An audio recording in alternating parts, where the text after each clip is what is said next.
Morning, everybody. Welcome to the Angeles Forest. This should be really neat because this is a unique opportunity to have a go in a second tube chassis homemade car after 2 in 1 day. So this is Sharongo. Welcome. I'm got the handshake, bro. Here it is. And I've seen Sharongo around in this car for a couple of years in various sorts of development. And tell me everything about this car. So it's a home-built car, a home-engineered car. We designed everything from the chassis and the suspension from the ground up.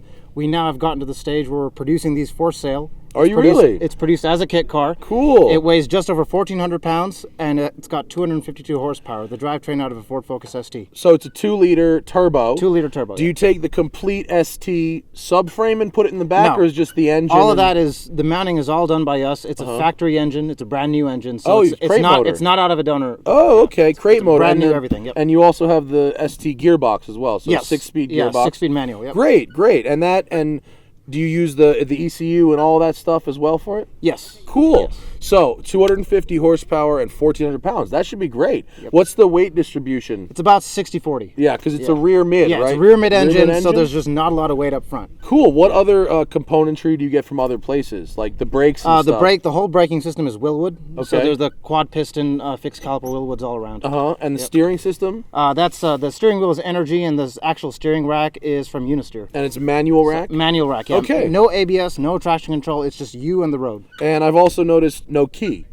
That's right. We got an RFID. We got an Oh, you RFID do? key fob. Oh, Yep. okay, cool. All right, so we're gonna fire it up. Let's go for a drive. Now it may be tough to hear in this open car. We're gonna do our best, but if not, we'll talk afterwards. But now we drive. Let's see what it's about.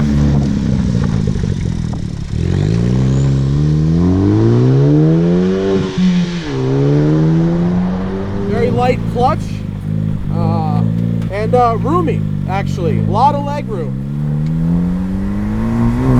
Ooh, touchy throttle. Okay, takes some getting used to. If you commit to the throttle, it's easier. Interesting. Manual brakes as well. Yes. Yep. Manual brakes. Okay, so quite a bit of brake pedal effort required.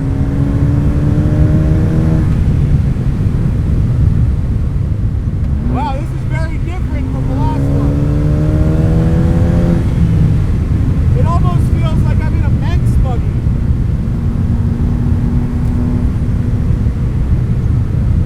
Wow, this is so different. Okay, so even though it's very light with the manual brakes, you gotta really use your weight on them. Now I'm getting it.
is this you guys that can build this stuff from the downsides of open wheel? It does kick up some rocks. It kicks up a few rocks. Could I recommend some spats, maybe? A mud flap option on this? We do have a fender option. Do you? Yeah, okay. Maybe if you're driving in LA, maybe I'd recommend that. We have a gravel issue here. Let's see how it is under this cruising.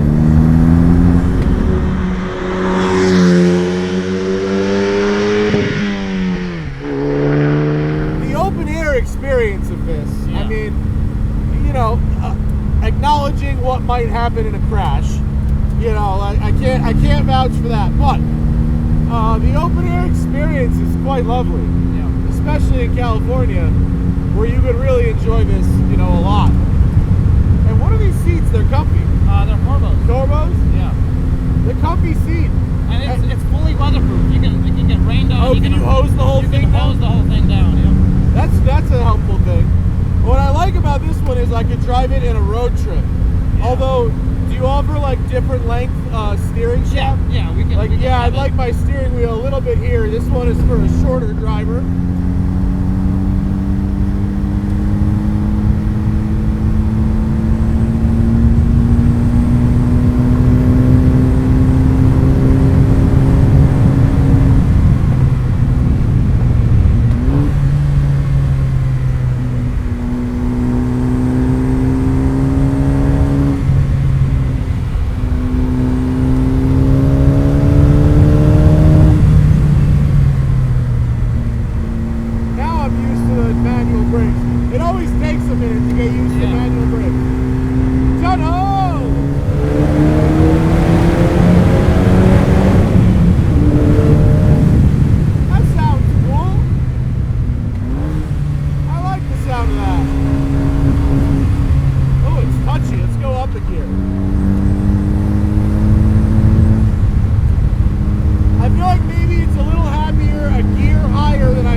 mid-range torque, you don't need to be at the top of the power band all the time.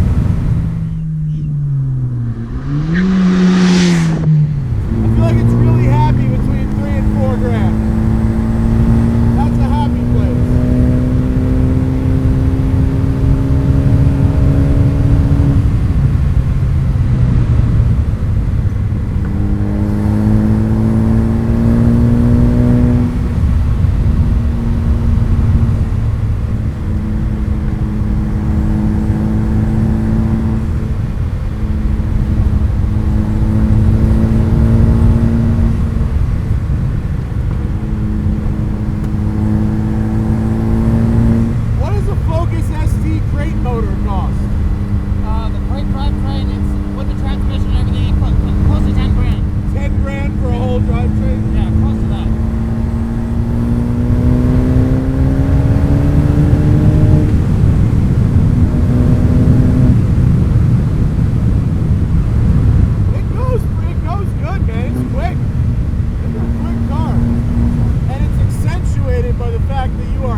Just get in it immediately and be good. Oh, Jesus, man.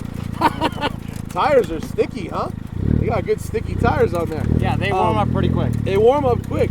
It's a little bit of a challenge, but I really like, I feel like you're most of the way there. I really like the powertrain a lot. I think this engine gearbox combo is really good. Yeah. I like the space and the comfort a lot. Yeah. I like your use of carbon and it feels rigid.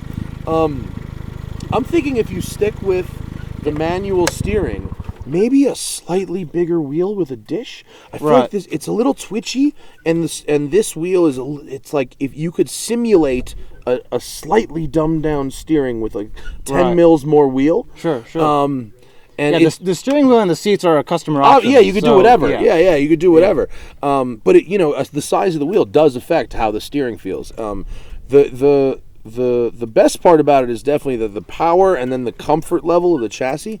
And I would say the weakest part about it is I'm not super confident at the front end when I start going really fast. And I feel like that's a combination of weight distribution and shock settings and whatnot. But it's really cool, man. And for something you guys have built yourselves, I mean, super impressive. So it was engineered. We're a company of just 3 people right now. And so we have a full shop, and right now we're producing these things for sale. No, it's really neat. What's the website? SpecterMW.com. SpecterMW.com. Check it out. It's very interesting, and I wish you the best of luck selling these things, and thank you so much for sharing it with me. It's really neat stuff. 2 exo cars in one day. And neither of them was an Atom or an Exocet. How about that? Only in California, am I right? Thank you for watching. Thank you for coming down, and check out the website, SpecterMW.com. SPECTER. MW.com. Thank you, and I'll see you later.